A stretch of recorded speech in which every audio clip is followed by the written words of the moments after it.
¿Cómo están? Bienvenidos a Última Mirada. Hoy es mi día. No es San Fernando, no es José, soy Fernando José, no, porque hoy día es el Día Internacional del Adulto Mayor. A los 68 años soy adulto mayor, a pesar de que yo sé que parezco como... Y por eso vamos a conversar profundamente sobre el tema de los adultos mayores con Jaime Hidalgo, presidente de la Sociedad de Geriatría y Gerontología de Chile. Muchas gracias por estar con nosotros, Jaime, en este día, el Día Internacional del Adulto Mayor. Muchas gracias por la invitación y un cordial saludo a todos, en especial a las personas mayores que nos están acompañando. A ver, ¿cómo se define un adulto mayor? ¿Es un problema de una edad o es un problema de un estado? A ver, cronológicamente la región tiene tiene un límite o se estableció, digamos, que a los 60 años se consideraba que era el punto de partida de la tercera edad.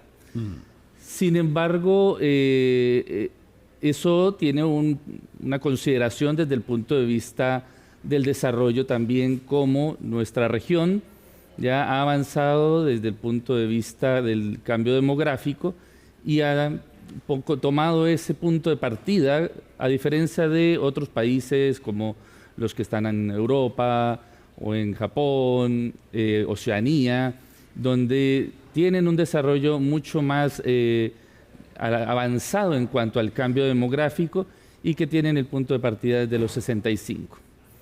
Ahora, si uno también lo toma desde la consideración de cómo una persona que en este curso de vida está avanzando, también coincide muchas veces con el punto también del momento de jubilar, ¿ya? Y también coincide muchas veces con una serie de cambios que desde el punto de vista también del mismo desarrollo normal del curso de vida va generando que haya algunas pérdidas desde el punto de vista funcional y que inciden en que el proceso de envejecimiento biológico se vaya empezando a notar.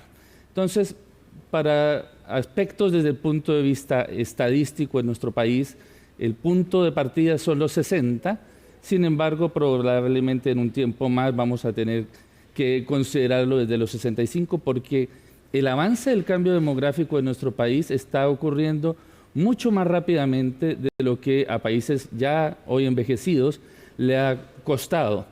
En esos países se ha demorado un siglo, nosotros nos estamos demorando 60 años en hacer ese cambio, y eso obviamente implica también una serie de desafíos desde el punto de vista país frente a una población que está siendo más longeva. Sí, yo en la mañana en CNN Radio hice una sección que se llama Cuestión de Opinión, que es una pequeña pieza editorial sobre la característica que tiene Chile, que históricamente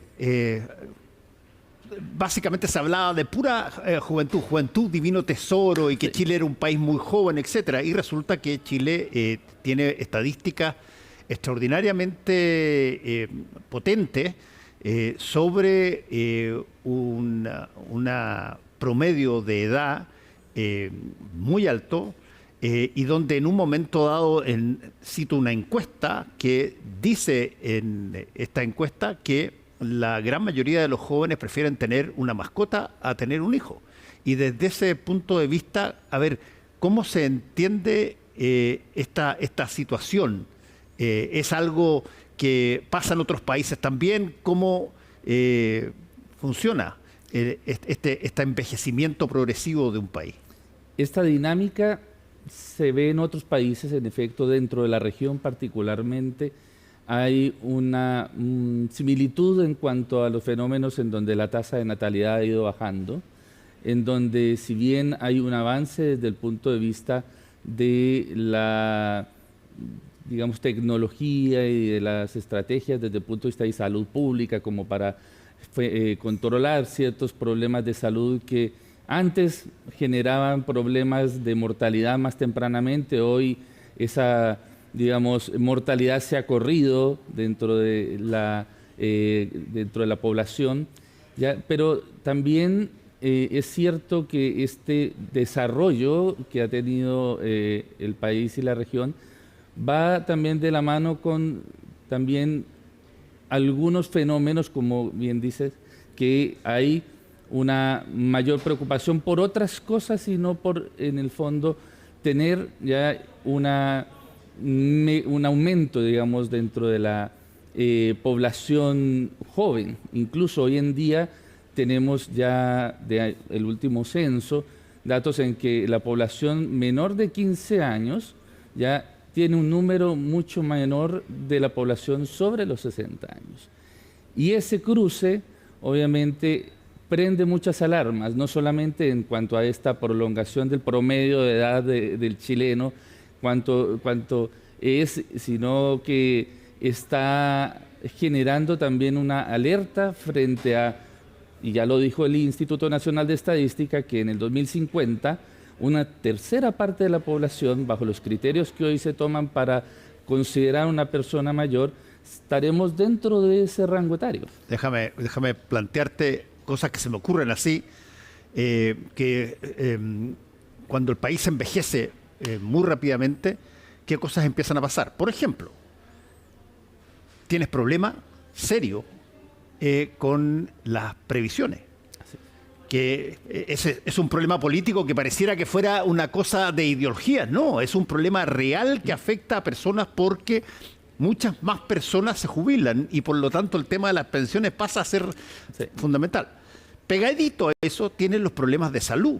Mientras las personas envejecen más, bueno, probablemente son más necesarias las atenciones de salud y ahí tienes una serie de otro tipo de problemas.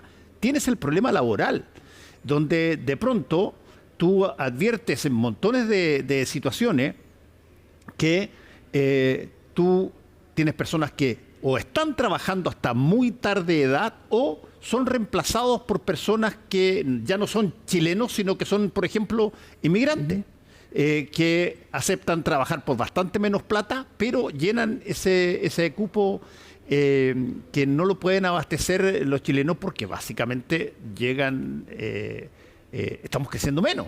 Entonces, a ver, ¿cómo este fenómeno de un país avejentado puede efectivamente generar condiciones difíciles en el futuro? Bueno, ahí hay una necesidad de acortar justamente esas brechas. Y esa necesidad de acortar las brechas parte no solamente porque hoy día, digamos, tengamos gente que se preocupa por trabajar en eso. Estamos desde la Sociedad de Geriatría y Gerontología de Chile, están las universidades, han ido creando centros de envejecimiento, ya hay también servicios, digamos, a nivel público, como el Servicio Nacional del Adulto Mayor, la Oficina de Envejecimiento dentro del Ministerio de Salud, que están, digamos, dentro de este marco, pero se necesitan indudablemente una articulación de tanto el Estado como también de este ente académico, los particulares, indudablemente, porque no se puede acortar justamente estas brechas sin la colaboración de todos los elementos del estamento público. Y la comunidad demanda hoy en día cada vez más una atención justamente para quienes ya están dentro de este grupo de personas mayores, pero también quienes vamos caminando hacia ese punto, porque vemos que necesitamos mejorar las condiciones del envejecimiento en el país. La longevidad que hoy día está marcando lo que significa el proceso demográfico que estamos viviendo, ya vamos a tener grandes dificultades y grandes problemas. Hoy en día, por ejemplo, un punto que es muy importante es la dependencia. Sí. Hoy en día, por ejemplo, la encuesta nacional de discapacidad y dependencia que fue realizada en el 2022 mostró que un 22% de las personas mayores tienen un grado de discapacidad y dependencia, la mayor parte de calidad moderada a severa. Y eso, sobre todo en los grupos de 80 años y más, sube hasta un 50%. Por lo tanto, eso implica que además tengamos que, en su mayoría, recurrir a los familiares, porque el costo de un servicio de cuidadores en forma formal ya es igual alto. Entonces muchas veces las familias recurren a ser los cuidadores de sus familiares, de sus personas mayores. Y hoy en día, ¿quiénes son las personas? O parejas que son ya personas mayores también, y cuál el impacto de ese cuidado es muy importante, un estrés que es muy relevante y que complica muchas veces la salud también de ese cuidador, y o también hijos. Y los hijos que están en edad laboralmente activa y tienen que retirarse para poder cuidar a sus familiares. Y eso obviamente para un país con lo que está hoy en día también necesitando desde el punto de vista para un desarrollo, es también relevante poder mirar esos aspectos. Ahora, Jaime, hay ciertas cosas que son interesantes porque uno las está percibiendo. Te pongo un ejemplo. Llega una generación joven a gobernar un país, como es el caso chileno, y automáticamente empiezan a salir, pero muy rápidamente, tanto antes, pero sobre todo cuando se alcanza el poder, empieza a generarse esta relación de apreciación del otro desde un punto de vista de brecha etaria, de brecha de edad.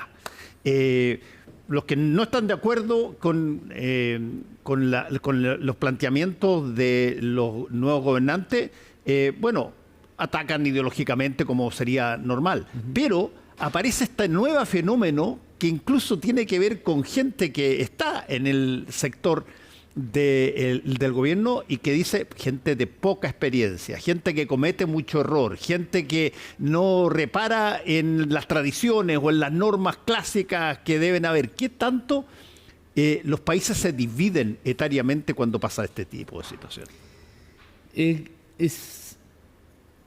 Es muy notorio, sí, efectivamente, porque, por ejemplo, hace poco también dentro de las encuestas que salen, ya se observó en una encuesta que es la encuesta nacional de inclusión y exclusión de las personas mayores, cómo se perciben las personas mayores frente a cómo los están mirando, de distintos puntos, desde la población en general, desde el Estado, desde los entes privados, y ciertamente las personas mayores sienten que hay una discriminación por edad ya en ese contexto, por distintos factores que van viviendo dentro del día a día. Ya al revés, en el fondo, cuando se mira la preocupación que hay frente a, digamos, de distintos estamentos, qué es lo que se está avanzando frente a ello, es más optimista de lo que la gente mayor ha observado. Y quizás ahí lo que hay que tratar de mirar es cómo se genera una comunicación más directa con las personas que son hoy en día las mayores y que viven las dificultades del diario vivir frente, por ejemplo, ya a los temas de salud, como no solamente hay una necesidad de especialistas para su manejo, sino que justamente también las áreas de atención, ya con una comunicación más efectiva, por ejemplo, por parte de quienes prestan la atención, ya sea mucho más inclusiva, que no sea tan con palabras que puedan ser despectivas, como también desde el punto de vista de una necesidad, por ejemplo, el Sistema Nacional de Cuidados, que está pues, a nivel del Parlamento hoy en día, ya cómo se puede realmente generar un espacio en donde todas las consideraciones que están alrededor de esto, no solamente de acción, sino también de prevención de esta dependencia y discapacidad, se pueden incluir a las personas que están dentro del proceso del cuidado, el que está afectado como al que está cuidando, para que justamente esa, digamos, sensación de que se está haciendo actividades para ellos hagan que se sientan más incluidos. Ahora, Jaime, déjame hacerte una pregunta que tiene que ver con otras realidades, otras sociedades. Por ejemplo, a mí me ha tocado estar en dos países que son bien importantes dentro de esta conversación sobre los adultos mayores. Japón, que tiene una relación extraordinariamente potente desde las generaciones más jóvenes hacia los adultos. Hay un aprecio que es bien notorio. Y me tocó también, porque mi papá fue diplomático en ese país, y lo fuimos a ver con mi hermano cuando éramos chicos, Suiza. Sí. Que Suiza es uno de los países de los que cayó la natalidad, pero brutalmente, y también no se encontraba muchos cabros para jugar con ellos. Sí.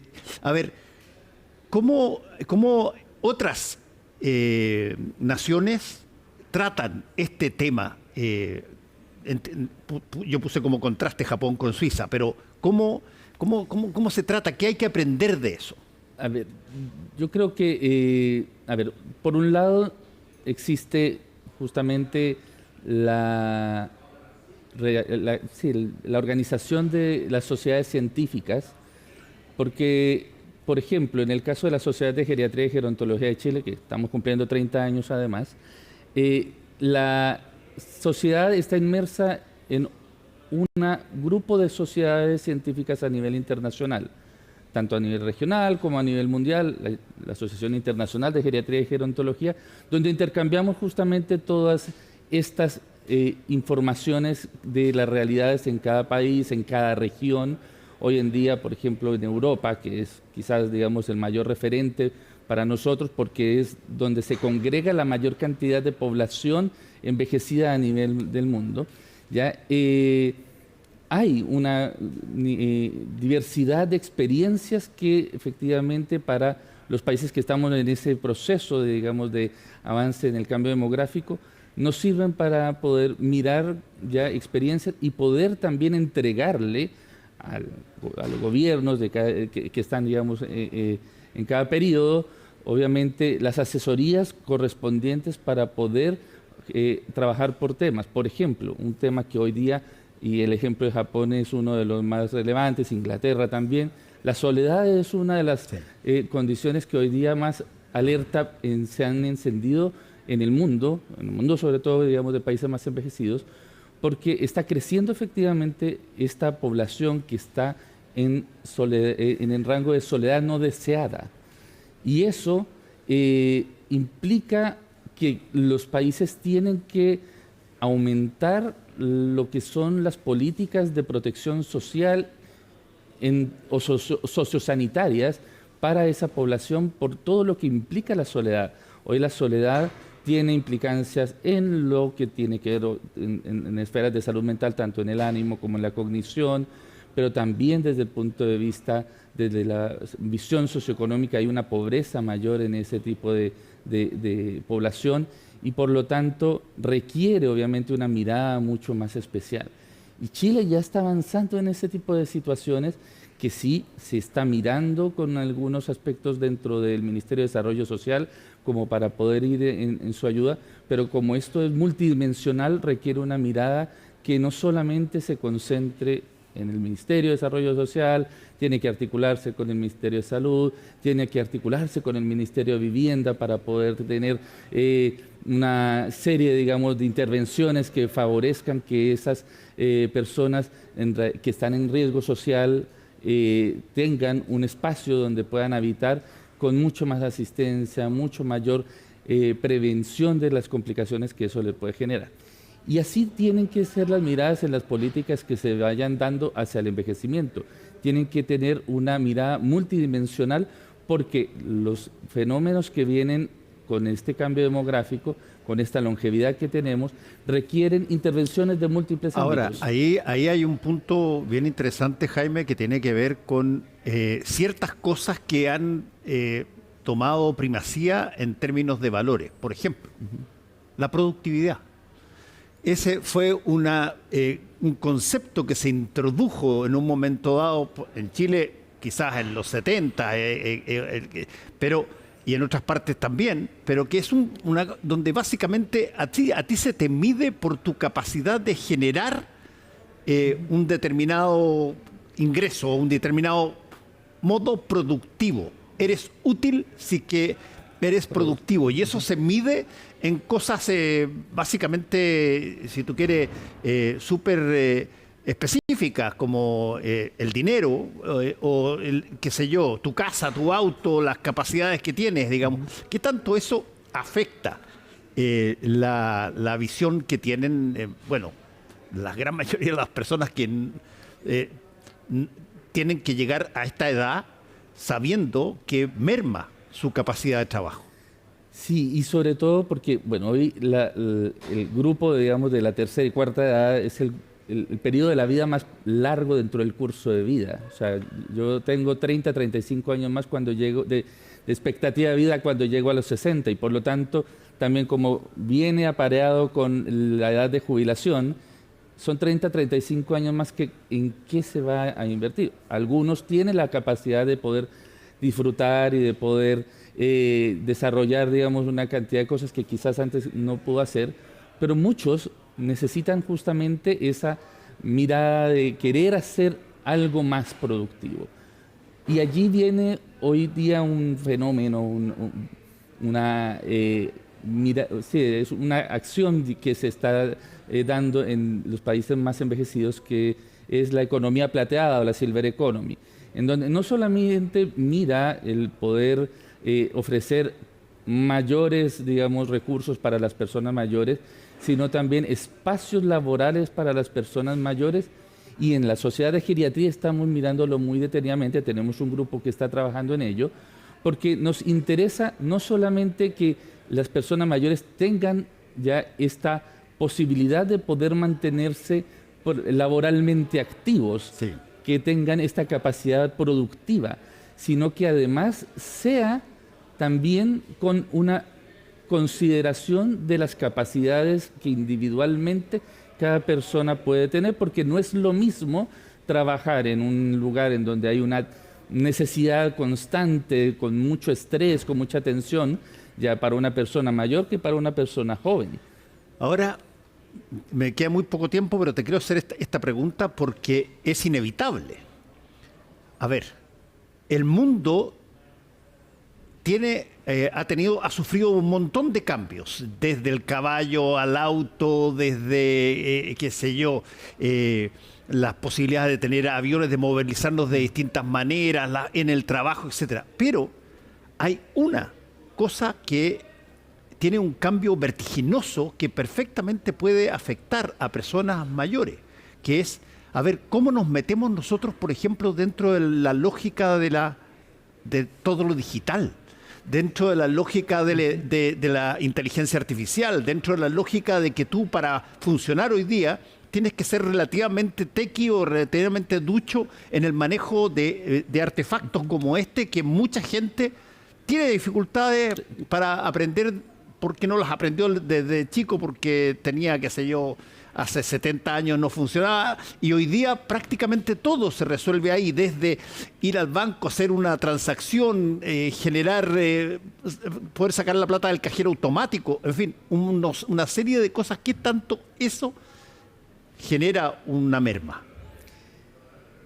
Yo diría que una de las cosas buenas que la pandemia nos trajo fue justamente un acortamiento de esa brecha digital, porque motivó a muchas personas, a pesar de que trajo otra serie de, digamos, de consecuencias negativas para las personas mayores, sí acercó más a ellas a el mundo digital. Y hay efectivamente hoy muchos datos en que las personas mayores manejan mucho más fácilmente algunas redes sociales, por ejemplo el Facebook o el WhatsApp, o algunas otras, digamos, líneas que les permiten, digamos, mantenerse conectados, pero todavía existe, a pesar de que hay un mejor conocimiento de la tecnología, que las aprovechen para lo que significa su funcionamiento del día a día. Hoy día, por ejemplo, si bien un 60% de las personas mayores pueden tener un acceso a un smartphone, pero de ellas ya solamente un 20-25% logra hacer sus trámites bancarios, logra hacer sus peticiones de horarios de salud o de algún otro trámite a través de esa vía. La mayor parte ya prefiere todavía hacer el proceso en forma directa. Y eso es algo a lo cual también el país tiene que ir mirando. No toda la digitalización es para toda la población. Sí, pero déjame apuntar una cosa. Yo me acuerdo una estadística, yo me acuerdo haber escrito una columna en el diario en esa época sobre esto, una estadística que no me acuerdo exactamente dónde se desarrolló la encuesta, pero le preguntaban a una serie de adultos mayores, les preguntaban si es que usaban o no usaban las alternativas de cajeros automáticos, las alternativas digitales de los bancos. Y un porcentaje de ellos, altísimo, decía que no, los adultos mayores. Y había una segunda pregunta y le decía, ¿por qué no sabe? No, sí yo sé. Lo que pasa es que me gusta ir al banco porque me encuentro con otra gente. No tenía nada que ver con la alfabetización digital. La gente estaba sola. Y ir al banco, ponerse en una cola, conversar con las personas, era una alegría particular. Y eso, tremenda. Y eso es una de las claves que tenemos que entender dentro de este cambio demográfico. No por mucho avance desde el punto de vista tecnológico, las personas mayores les va a beneficiar. ¿Por qué? Porque efectivamente una de las cosas que sobre todo desde el punto de vista neurocognitivo, desde el punto de vista cerebral, ya, de las cosas que más les benefician a las personas mayores es la relación interpersonal. Claro. El poder encontrarse con sus amigos en el banco o en una cafetería, o el poder ir a un club de personas mayores, interactuar con ellos, o también con sus días domingos cuando se encuentran los hijos con sus abuelos. Eso también les nutre mucho. En España, hace unos cuantos años, ya uno de los bancos de allá grandes ya trató de reducir las oficinas en los pueblos chicos, etcétera, y tratar de digitalizar más. Bueno, las personas mayores allá se movilizaron y bajo una digamos, frase además muy llamativa, que somos tontos, pero no somos viejos pero no tontos, ya entonces ya revirtieron eso, porque entendieron que una de las cosas que más a ellos les beneficiaba era justamente esta posibilidad de ir y encontrarse con otra gente, conversar en la cola, conversar en la fila. No, es triste si uno lo mira en términos prácticos, decir que tú necesites el contacto permanentemente porque no lo tienes. O a veces esto es lo único que queda, pero es importante tomar en cuenta ese tipo de cosas también. Última pregunta, ¿cuál es la recomendación que la sociedad, por ejemplo, le haría a una familia sobre la base de lo que significa el tener a un adulto mayor como parte de la familia? Hoy día la mayor virtud de salud que una persona mayor tiene es la funcionalidad. El promover que la persona sea autónoma, sea independiente, que tenga día a día la capacidad de hacer las cosas que normalmente toda persona podemos hacer. La mayor cantidad de tiempo posible ya es lo más importante. Si hay algunas limitaciones en donde la persona requiera asistencia, se le puede asistir, pero siempre promoviendo que sea bajo su propia determinación, su propia capacidad de tomar decisiones, la que en el fondo sea prioritaria. Y cuando ya es necesario suplir justamente esto, porque cognitivamente ya por otras condiciones en el fondo la persona no lo puede hacer, bueno, siempre recordar cuáles eran en el fondo también las máximas que esta persona ya tenía cuando estaba bien. Y hay aquí un tema que también para nosotros ha sido muy relevante. Existe un concepto que son las directrices anticipadas, las voluntades anticipadas. ¿Qué cosas ya nosotros queremos que a futuro, cuando tengamos algún problema, y no tengamos la posibilidad de tomar las decisiones en ese momento, ya quiero para mi vida, quiero para lo que significa quizás ese momento en donde estamos ya en la última etapa de la vida y que no pueda yo tomar las decisiones y que sean un tercero quien la pueda tomar por mí. Eso es sumamente relevante también, de que todas las familias también lo puedan considerar. Lo sepa. Jaime Hidalgo, te quiero agradecer por haber estado con nosotros aquí en Última Mirada. Muchas gracias, Fernando. Ustedes también. Jorge, salud. Nos vamos. Tengan ustedes muy buenas noches y nos encontramos mañana bien tempranito en CNN Chile Radio y, por cierto, después aquí. Chao.